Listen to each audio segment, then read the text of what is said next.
Hey everyone, welcome back to the channel. If you haven't yet, check out our blog post on how to boost your VA disability. The link is in the description below. Today we're diving into 8 proven strategies you can use to increase your rating with the Department of Veterans Affairs, or VA for short.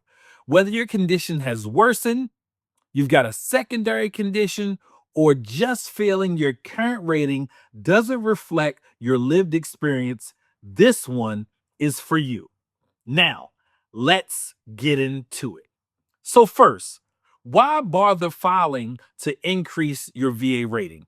The VA assigns disability ratings using the VA schedule of standard rating disabilities in 10% increments from 0% to 100%. Your combined rating determines your monthly tax-free compensation plus eligibility for other benefits.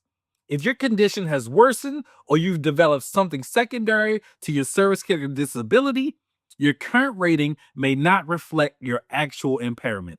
It's not just about money, it's about acknowledging the full impact of your service-connected conditions and making sure you're getting the support that you rightfully, legally, and ethically deserve.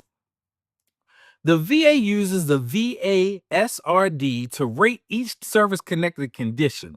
For multiple conditions, they combine ratings using specific formulas, not just simple addition. For example, 250% ratings doesn't equal 100%. That means you need to approach your claim strategically, gathering the right evidence and understanding how your conditions interact with one another. Number one, file a new claim for an unclaimed condition. Maybe you have a condition that you developed slowly, hearing loss, arthritis, sleep apnea, and you never claimed it. Filing for it can add to your combined rating. And here's the tip. Even if you've been out of service for years, it's possible to file it if it's connected to your service. Number two, file for an increase if your service-connected condition has worsened. This is probably the most direct route. If your condition has already gotten worse, file a new claim for an increase. You'll need updated medical evidence, a DBQ, which is a disability benefits questionnaire, to show your current level of impairment. And here's a tip. Keep a journal to track the symptom changes. It's useful during your CMP exam. Number three, file for secondary conditions. Secondary conditions are those that are caused or worsened by a service-connected condition. Example, back pain leading to radiculopathy or PTSD leading to sleep apnea. The tip is make sure your medical provided documents or link as annexes and you know clearly to explain how one condition led to another. Number four, claim presumptive conditions. If you served in certain locations, exposures to agents like Agent Orange, burn pits, or Gulf War, the VA presumes some of those conditions are service connected. That can make the path easier. Keep it up to date with the VA's list of presumptive conditions because they change and they can change. Number five, apply for TDIU. That's total disability based on individual unemployability.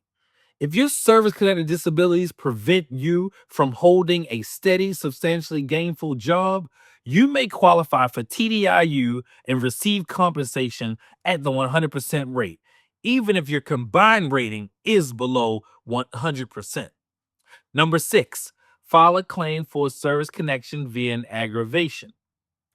If you had a pre-service condition that your military service aggravated beyond its natural progression, or your service-connected condition aggravated another one, you can file under aggravation. A strong nexus letter is essential here.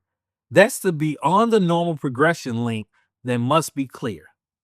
Number seven, appeal a low VA rating decision.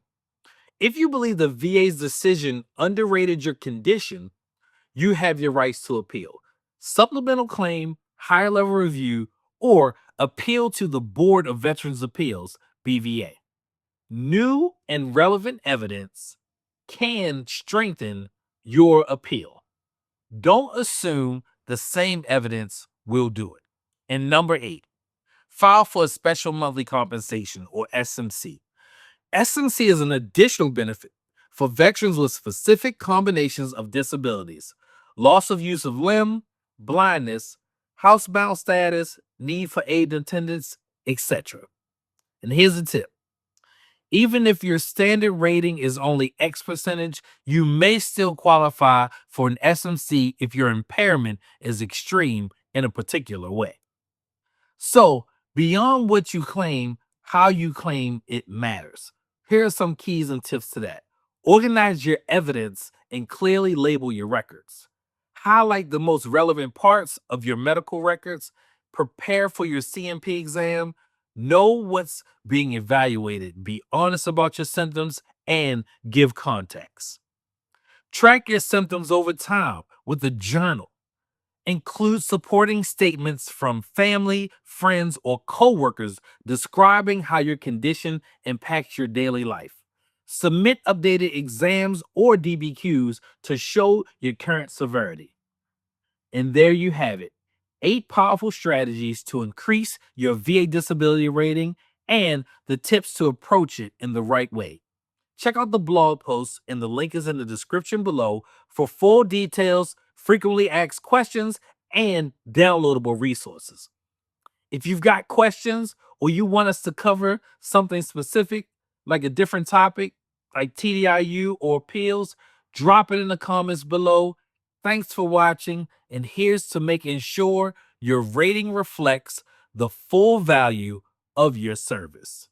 If you found this helpful, please hit the like button, subscribe if you're not already, and tap that bell so you won't miss future videos on VA benefits and advocating for your claims. Remember, your rating isn't just a number, it's recognition of your sacrifices and the impact on your service-connected conditions. Stay informed, stay proactive, and don't settle for less than what you've earned. I'm Terrell. This is VA Claims Insider. And as always, thank you for serving with honor.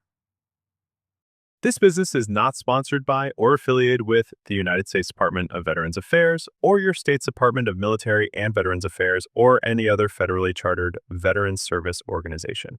Other organizations, including but not limited to your state's Department of Military and Veterans Affairs, a local veterans service organization, and other federally chartered veterans service organizations provide this service free of charge. You may qualify for other veterans benefit services outside the scope of what this business offers. All disability claims for increased ratings are processed by the United States Department of Veterans Affairs. This business cannot expedite the processing of your claim by the United States Department of Veterans Affairs.